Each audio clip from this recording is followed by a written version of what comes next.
Morning mga idol. So galing tayo ngayon sa dagat na naman at ito ang ating huli. Barracuda fish. May huli tayo isang pusit at mayroon tayo mga kakuntilis natin at isang barracuda. Nasa 3 kilo siya. Pero okay na din. Yan. Yan o itsura ng barracuda. Yan o kanya mga ngipin. Kaya napakadelikado niyang makakagat kasi matatalas ang ngipin niya. Once na makagat po niya ng tao, talagang wasak ang abuti ng ngipin. Yan o ang barracuda fish. Yan, ganyan ang buntot niya o.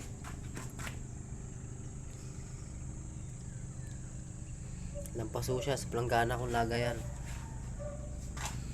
Yan ang kanyang mata. Bukod pa yung tinatawag nilang kababalo. Yan o ang tunay na barracuda fish. Ganyan ang ngipin niya. Look. Nakakatakot to yan pagka yung malaki na. Kasi nalaban mo sa tao yan pagka nasasaktan.